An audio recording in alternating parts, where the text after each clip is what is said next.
What is going on, you goofballs? Welcome to the Posse Rundown for July 15th through 17th. A pretty easy and short video. We only had one race go this weekend. There were two scheduled, and the second one rained out, but still some cool stuff happened. Before we begin in our own neck of the woods, we want to make a shout out to somebody who's from Pennsylvania and went to Ohio and won a absolute butt ton of money.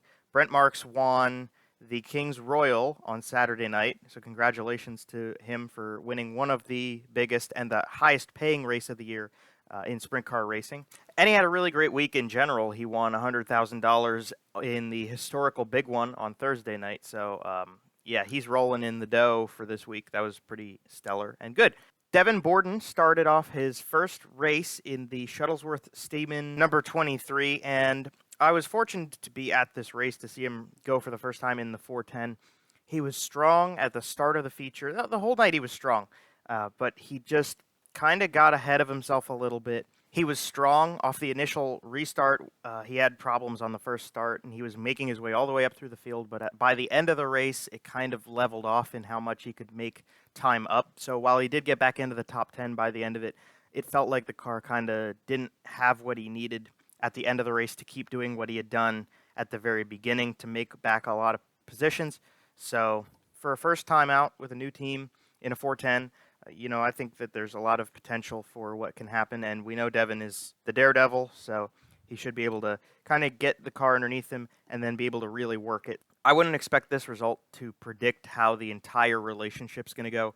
They just got to get things back together a little bit underneath him, and he should be pretty darn strong in that car. I could see him winning a race by the end of the year.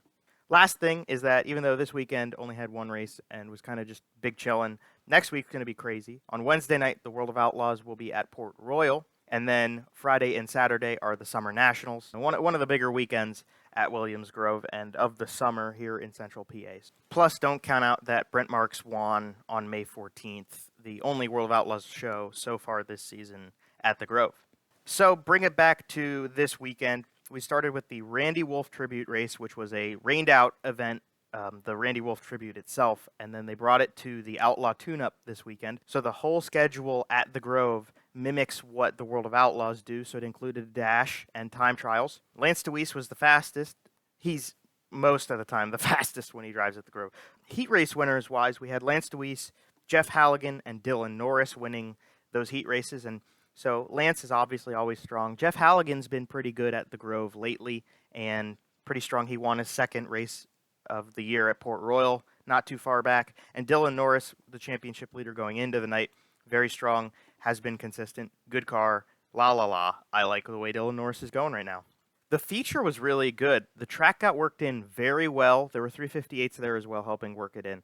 And the track worked in very nicely. The top was fast. They got way up to the top of the racetrack. The bottom didn't quite get to the point where Lance was just killing everybody with the momentum down there.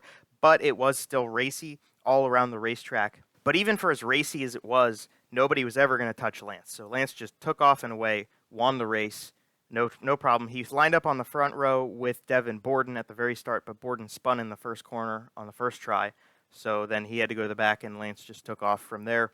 There was some really great racing with Freddie Raymer, Dylan Norris, Troy Wagaman, Chase Dietz, and Lucas Wolfe, too. There was a lot of really great racing going on between all those guys in the top 10 at the end of the race.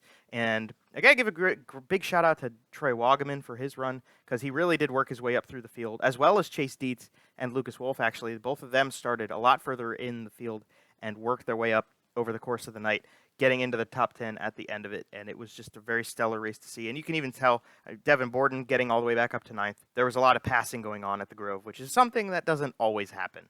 On the 16th, there was not set to be a race at Port Royal with the 410s. It was American Flat Track weekend, but at Lincoln, we rained out. So nothing happened at Lincoln this weekend, race-wise anyway, but there was talks. The Super Sportsmans were the support race that evening, and they were actually canceled ahead of time because of tire shortages, that they were not going to be racing, and there were only going to be 24 tires handed out to the 410 drivers. So more development on the tire shortage. What is it doing to the races? Well, it canceled the Super Sportsman race, and they were going to have a limited field of guys getting tires for the 410s. Kind of a weird deal. Could go into it further. another time. So that's the rundown for the weekend. Hopefully you guys enjoyed, and look forward to seeing what happens at Port Royal and at Williams Grove this weekend for the World of Outlaws second tour through Pennsylvania this year.